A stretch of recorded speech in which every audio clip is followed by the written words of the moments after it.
Welcome back to the Curious Minds podcast. It is a beautiful Friday here in Albuquerque. Incidentally, as I'm recording this, it is July 5th. I know it probably won't be released for another couple weeks, but we just had the fireworks last night. It was about 98 degrees yesterday. I think I got some sunburn on my shoulders, and it was a good time. I'm still trying to get my hydration back from all the time I spent outside.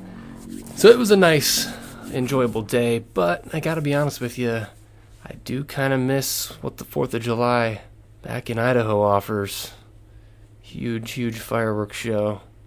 Out here, people are doing a lot of different things during the fireworks, and that kind of caught me off guard. I'm so used to there just being one huge event that everybody goes to, but it's a little more sporadic out here, but enjoyable nonetheless, and you could stand on a rooftop and see fireworks shot off in several different parts of the city.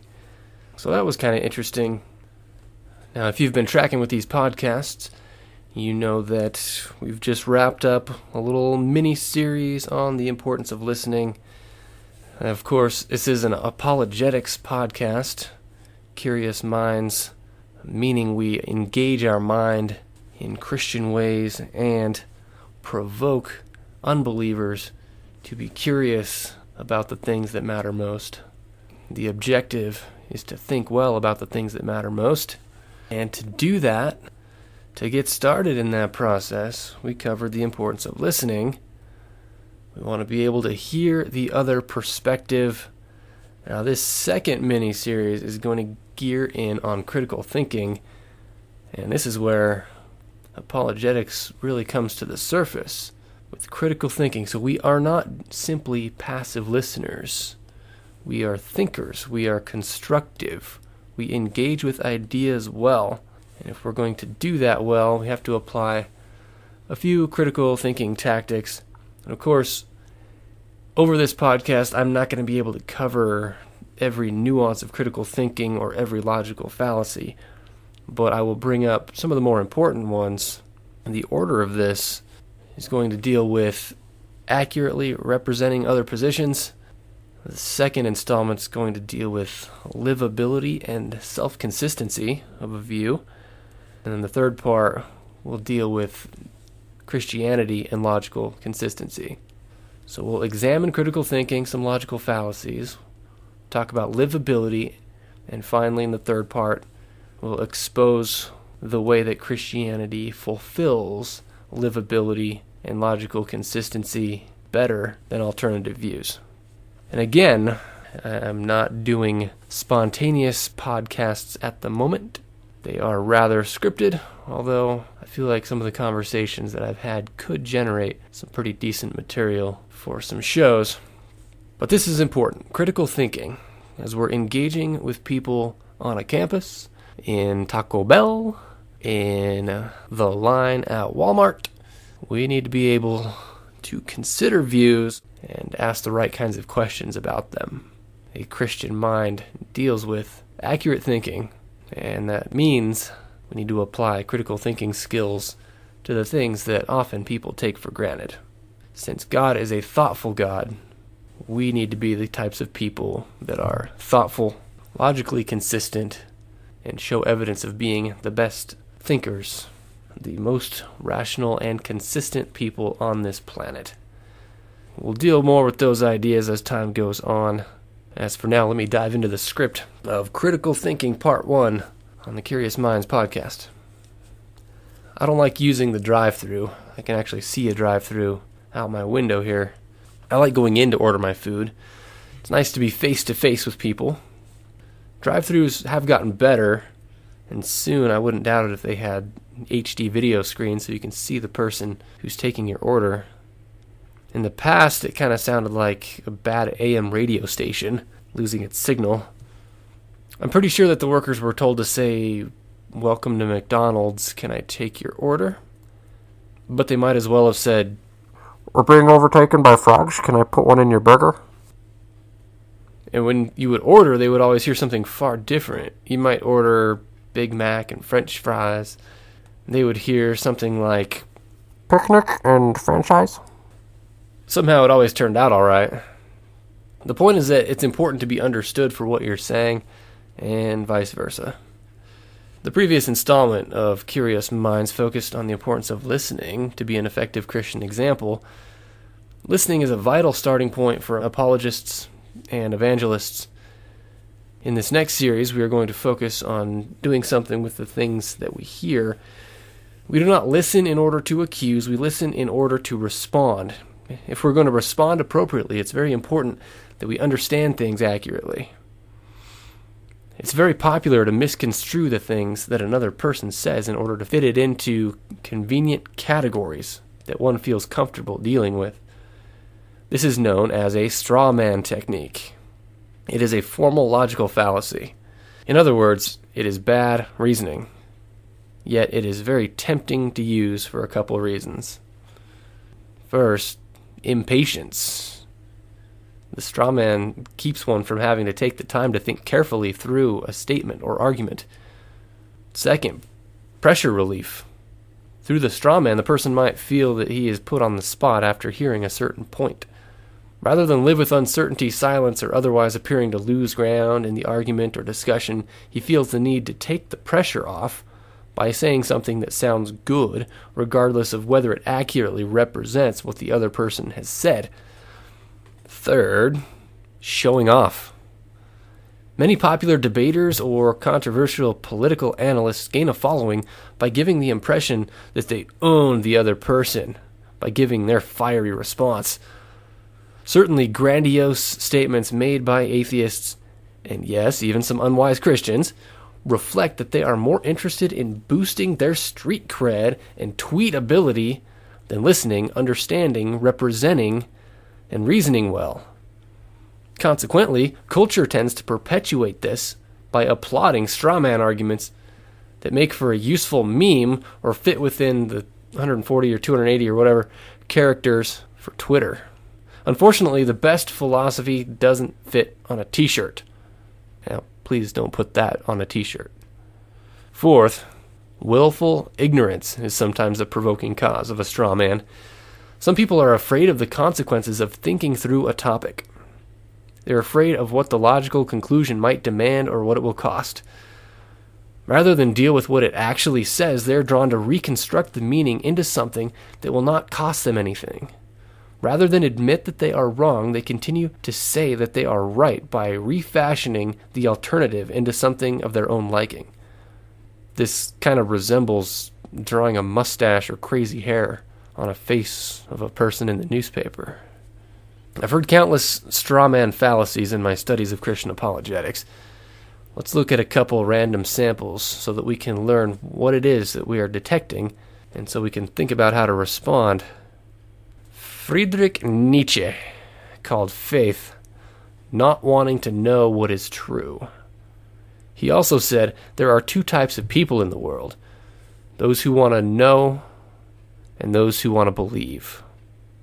This is a misrepresentation of the meaning of faith, because faith, biblically, is often coupled with knowing. True faith is shaped according to what is true, but such a stance on faith is not convenient for some of those who rigorously oppose Christian faith. It suits their interest to define it their own way, the way that makes it sound terrible and foolish. Here is Dan Barker summarizing the societal influence of religion. Quote, "It is a Venus flytrap. Its attraction is like that of drugs to an addict who, wishing to be free and happy, becomes trapped and miserable." Lawrence Krauss became popular in apologetic circles for talking about the ability for something to come from nothing. Therefore, the universe is not reliant upon a creator. However, he makes a straw man out of the theistic argument. He says, quote, "The dominant energy of the universe resides in empty space and nothing. An entire universe with 100 billion galaxies, each containing 100 billion stars, could come from nothing because its total energy could be zero. And therefore you don't need to violate any laws of physics to create a universe." How about Christopher Hitchens? Hitchens used to debate leading Christian thinkers. He's known for his affluent and very quotable rhetoric. Striving for such rhetoric, sarcasm, and shock value often meant that he would summarize a Christian position in his own manipulative terms, i.e. a straw man, i.e. neglecting granting any grace or benefit of the doubt. In his debate with John Lennox, Hitchens says, Christianity is, quote, Bronze Age peasant Palestinian superstition. The real responsibility of citizens is to resist theocratic bullying and the superstitions that underlie it. Later, he responds to the exceptional nature but not impossibility of miracles by saying, so if your wife is pregnant and you know it's not you, the only alternative is that it's the Holy Spirit. Sorry, I didn't really do my best Christopher Hitchens British accent there. But moving on. A straw man also deals with interrupting or abbreviating another person's point to absurd brevity. One example of this is from the Atheist Experience radio program. The hosts talked to the caller, who was a Christian, to show why prophecy proves there is a God, specifically the God of Christianity. The guest identified the stunning messianic prophecy of Isaiah 53. The guest began to recite the contents of the chapter. He was despised and rejected by men, says Isaiah 53. That is as far as he got before the hosts interrupted, saying sarcastically, "Oh, okay.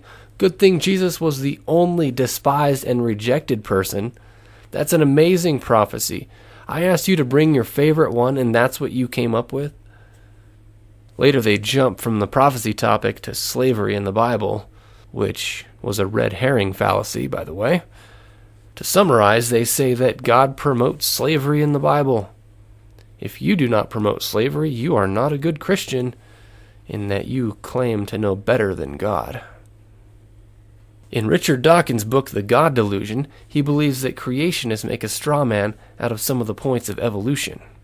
This is probably a fair critique in many senses. There's been so much work dedicated to supporting evolution that Christians and other theists want to take shortcuts. For example, saying, you believe in evolution, so you don't believe there's any purpose to life, may be a straw man. Perhaps they accept a pantheistic evolution that infuses deity and meaning into all things. Perhaps they are atheists who believe that meaning is individually driven. If we have preset assumptions about how a person thinks, we're more likely to make a straw man out of his claims and beliefs. On this point, I believe Dawkins makes a straw man out of irreducible complexity. To be fair, he is a biologist who could probably speak very intelligently about the associated biological systems. However, his philosophy and logic are sometimes poor. He says, quote, creationists who try to deploy the argument from improbability in their favor always assume that biological adaptation is a question of the jackpot or nothing. Irreducible complexity. There are assumed to be no useful intermediates, but this is simply wrong. End quote.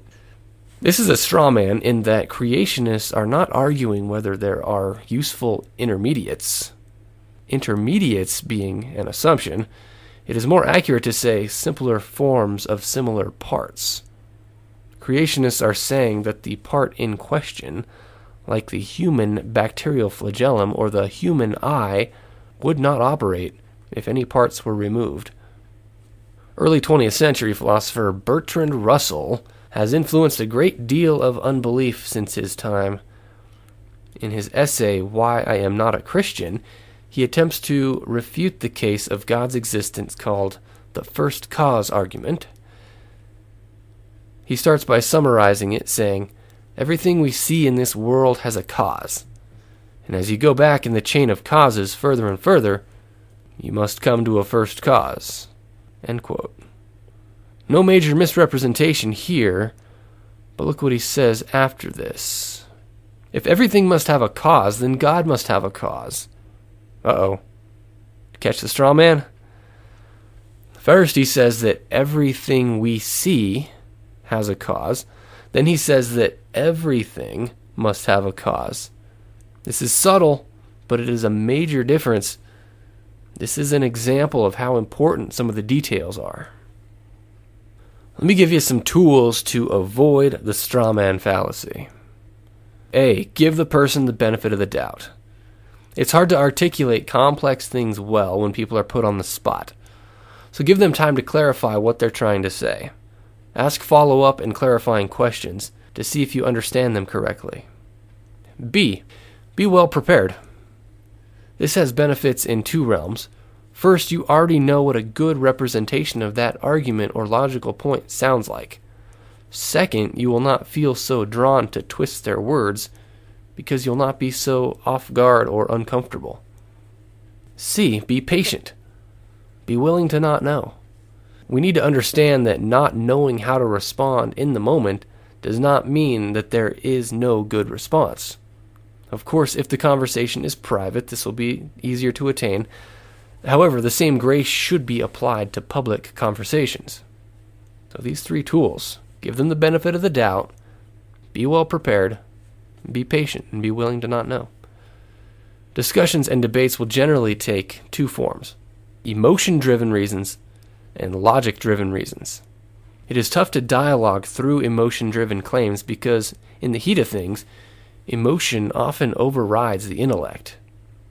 If they are making claims that are not based on emotion, try to simplify and not change their claims into syllogistic form. Simplify them into a syllogism. This means finding the one main claim that leads to another main claim that leads to a conclusion, possibly with more claims in the middle. Let's return to Bertrand Russell's comments on the argument for God based on the necessity of a first cause. His response is in one large paragraph, but here are the key claims. This is breaking it into a syllogistic form. 1, if everything must have a cause, then God must have a cause. 2, if God can be the exception, then the universe can also be an exception. 3, so the universe can take the place of God in the argument. It can either be the uncaused cause or be eternal. 4, and the conclusion, therefore, there is no need to postulate that God is necessary to the universe's existence. At this point, instead of feeling bombarded by a large paragraph of information, including several claims, there are manageable portions. If you are listening to someone for 5 minutes, you don't have to respond to all 5 minutes. You can listen for the one big idea, or one of the big claims, or one of the big assumptions that undergirds much of what they're saying. In Russell's case, against the first cause, there are probably assumptions present. One important assumption he makes is that the properties of the universe resemble the properties of God. But getting back to the strawman fallacy, the first premise in Bertrand Russell's case, quote, if everything needs a cause, then God must have a cause, unquote, this is fallacious because it misrepresents the first cause argument. Russell needs to fashion it into an easier form so that his claims can work. We discussed the necessity of being good listeners earlier. If we listen with accuracy and grace, this should lead us to respond with accuracy and grace. If someone came at me with some angst and spoke something like Bertrand Russell's reasoning against the first cause argument, how should I respond? I could respond with more angst, frustration, anger. Oh my gosh, that's the stupidest thing I've ever heard. How did your evolution theory not filter you out of the gene pool? But this is no more than an unreasonable personal attack, aka ad hominem. I could say, so you just think that since you don't know your great-grandpa on your father's side, that the universe must have just popped out of nothing. This is a straw man.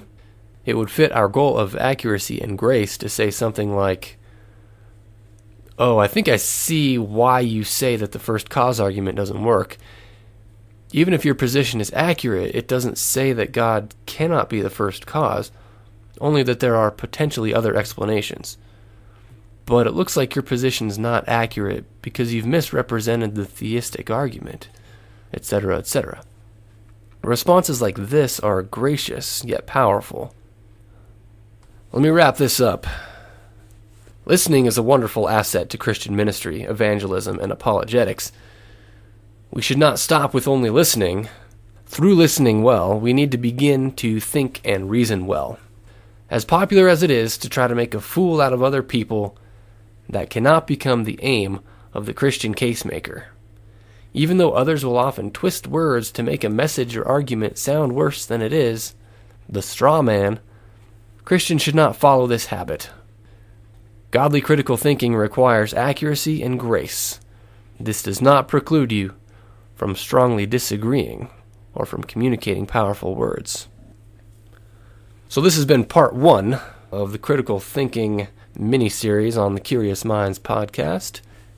Generally had an overview of the straw man argument, misrepresenting the other person's side in order to make it easier to tear down. This is something that both Christians and non-Christians can fall to, but hopefully through this, you've not only been encouraged to avoid straw man fallacies, but you've been given some tools by which you can detect the straw man fallacy, and you'll be able to communicate through them with other people. They deserve grace from our words, and part of the grace means that we will represent their side well. And when we represent their side well, I think they're going to be more likely to represent our side well. In part 2, I'm excited about this one. We're going to talk about the livability and self-consistency of worldviews. We're going to ask, can you live consistently with what you say reality is like? It's going to be a good one. Hit me up next week on the Curious Minds podcast. Until then, I'm Evan Van Sickle at the Christian Student Center at the University of New Mexico in Albuquerque. Thanks for chiming in. Until next week, may God bless and guide you.